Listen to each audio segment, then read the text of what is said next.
Hello students, हम कर रहे थे प्राइस डिस्क्रिमिनेशन। उसमें हमने कंडीशंस की थी। उसमें से एक पॉइंट हमारा रह गया था कि इलास्टिसिटी जो है वो डिफरेंट होनी चाहिए। इसको डायग्रामेटिकली मैं आपको एक्सप्लेन करती हूँ। सबसे पहले देखिए, ये मार्केट है ए, ये मार्केट है बी। ए में जो है डिमांड की इलास्टिसिटी कम है, क्योंकि हमने इलास्टिसिटी का टॉपिक किया हुआ है फर्स्ट सेमेस्टर में।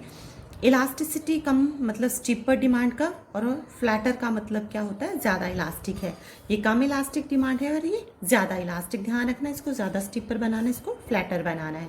शुरू में कीमत दोनों की सेम है, दोनों का रिस्पेक्टिवली एम आर दोनों का आ गया। ये बी मार्केट का है ये वाला, और ये ए मार्केट का है। शुरू में कीमत दोनों में सेम थी, पी ए इसमें थी, पी बी इसमें थी।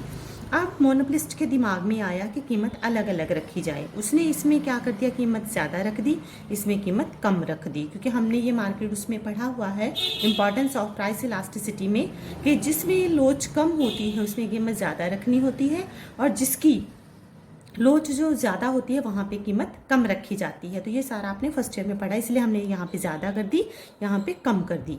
इसमें कीमत कम करने से क्या हुआ, ये हमारा एम आर था, कीमत ये आ गई है, ज़्यादा कर दी। ज़्यादा करने से क्वांटिटी पहले वो कितनी बेच रहा था, ए में इतनी, अब क्वांटिटी ए की इतनी हो गई है। मतलब उसने क्वांटिटी कम करने की वजह से ये उसकी क्वांटिटी कम बिक रही है। तो ये वाला एरिया है, ये वाला शेडेड पोर्शन है एम आर के नीचे का, दैट इज लॉस। तो ये किसका लॉस है, मोनोपलिस्ट का लॉस है, और ये उसका क्या है, गेन है। उसी तरह अगर इधर देखा जाए, इसमें उसने कीमत क्या कर दी, थोड़ी सी कम कर दी। सेम एग्जैक्ट अमाउंट लिया है, जितनी कीमत यहाँ पे बढ़ाई गई है, बढ़ाने से उसका गेन हुआ है, कम करने से उसका लॉस हुआ। ये उसका लॉस हो गया कीमत कम करने से, ये उसका गेन था। इसमें उसने कीमत क्या कर दी है, कम कर दी है। उसकी वजह से एम आर के नीचे का क्वांटिटी पहले इतनी थी, अब क्वांटिटी पहले से बढ़ गई है। तो ये उसका क्या हो गया, शेडेड पोर्शन एम आर के नीचे का गेन हो गया है। ध्यान से देखिए, एम आर के नीचे का ही पोर्शन शेडेड लेना है, क्योंकि एडिशनल ही यूनिट हम लेंगे कि कितना इतना एडिशनल बेचने से उसके एडिशनल गेन कितने हुए हैं। ये उसका क्या हो गया, गेन। अब आप डायग्राम में देखिए, लॉस जो है वो लेस है, देखने से ही पता चल रहा है गेन ज्यादा है। अब अगर देख लीजिए कि अगर इलास्टिसिटी सेम हो, दोनों में मैंने सेम, देखो पैरेलल है लाइंस, ए आर जहाँ से ये शुरू होती है वहीं से इसकी शुरू होती है, ए बाजार में भी और बी बाजार में भी दोनों की लोच सेम है, एम आर सेम है, शुरू में क्वांटिटी भी दोनों सेम सेल हो रही है, O Q A O Q B. अब उसके दिमाग में आया कि डिस्क्रिमिनेशन करे, एक मार्केट में उसमें कीमत बढ़ा दी, एक में कम कर दी। इसमें उसने बढ़ाई है, ये उसका गेन हो गया, ये उसने कम की है, दैट इज लॉस।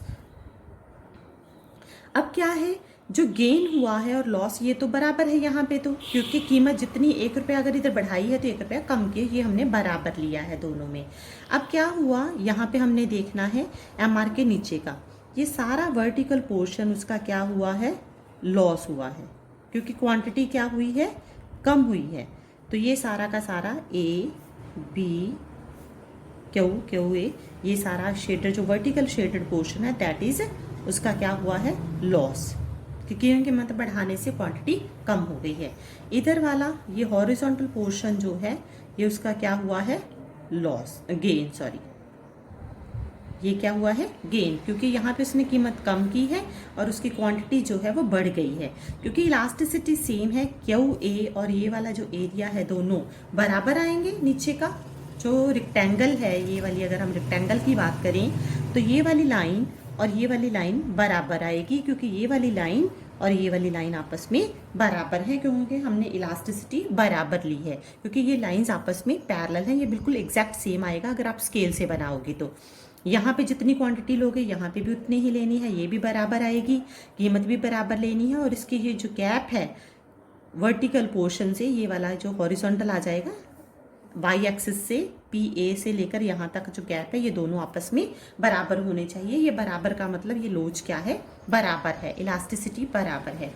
अब क्या है, अगर मैंने यहाँ से कट करता इसको इधर मिला दिया, तो ये वाला पोर्शन, इसको अगर मैं मान लूँ ए छोटा और इसको भी मैं ए छोटा मान लूँ, तो दोनों क्या हैं, बराबर हैं। कारण क्योंकि ये लेंथ इंटू परपेंडिकुलर, दोनों जो बेस है दोनों क्या हैं, बराबर हैं।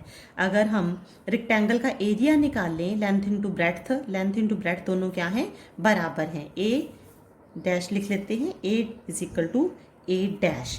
अब आ गया आगे ये ट्रायंगल, ये ट्रायंगल भी सेम आएगा, इसको सी डैश सी लिख लेती हूँ, इसको सी डैश लिख लेती हूँ, c is equal to c dash. अब इसमें तो ये दो ही पोर्शन है, इसमें क्या है एक और है, डी लिख लेते हैं इसको।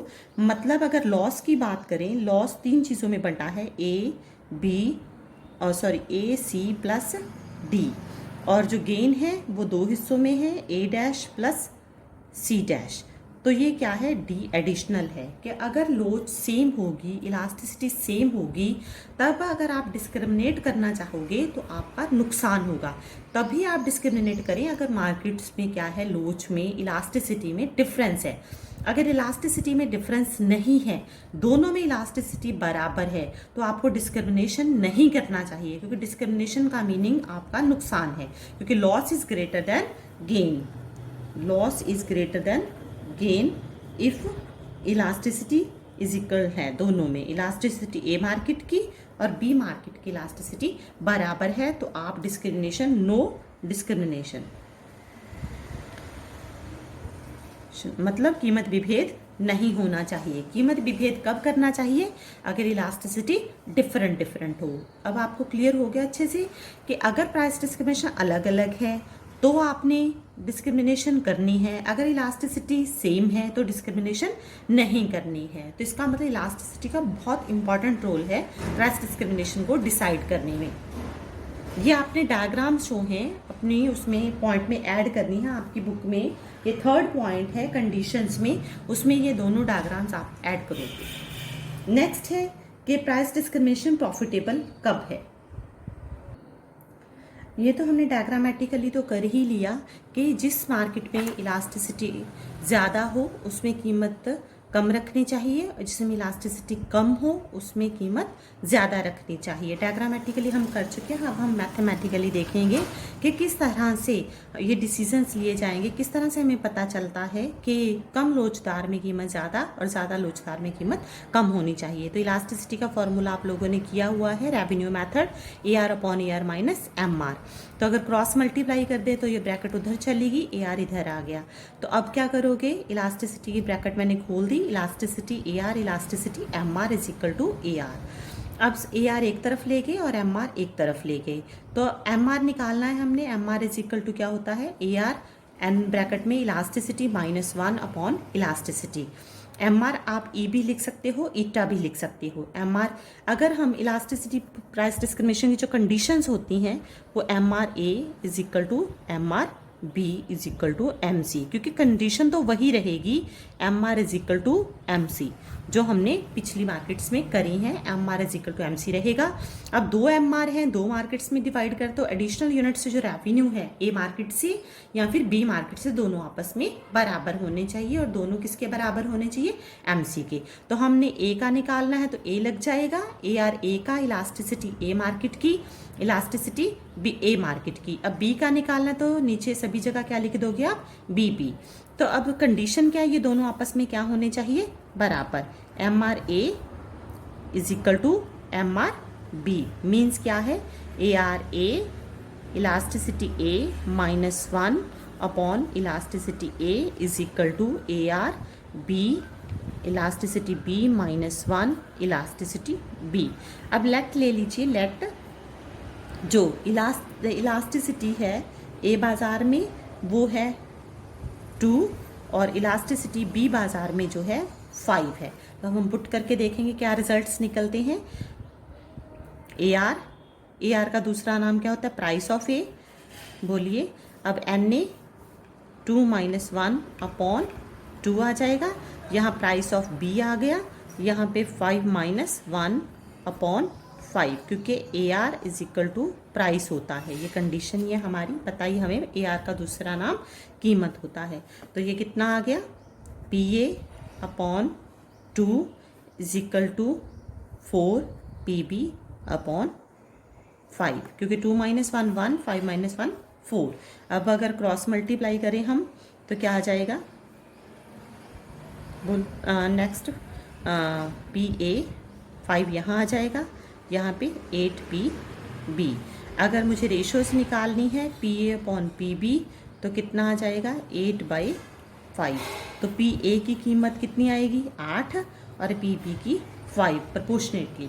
मतलब कि अगर इसकी 5 रुपये कीमत है मान लीजिए पी बी की, तो पी ए की 8 रुपये होगी। इससे क्या क्लियर होता है कि जिसकी लोच कम थी 2 थी वहाँ पे कीमत कितनी आई है 8 रुपीज़। जहाँ पे इलास्टिसिटी ज़्यादा थी वहाँ पे कीमत क्या आई है कम है। इट मीन्स मोर इलास्टिक में कीमत क्या रखी जाएगी कम रखी जाएगी, लेस इलास्टिक में कीमत क्या रखी जाएगी ज़्यादा रखी जाएगी, क्योंकि वहाँ पे जो बायर्स होते हैं वो डिमांड को कम चेंज करते हैं और मोर इलास्टिक में डिमांड को कीमत बढ़ने से ज़्यादा चेंज कर लेते हैं। तो इसीलिए मोर इलास्टिक में कीमत क्या रखी जाती है कम रखी जाती है, क्योंकि थोड़ी सी कीमत कम करने से वो ज़्यादा लोग डिमांड करते हैं, उनकी डिमांड जो है कई गुना ज़्यादा बढ़ जाती है मोर इलास्टिक होने की वजह से।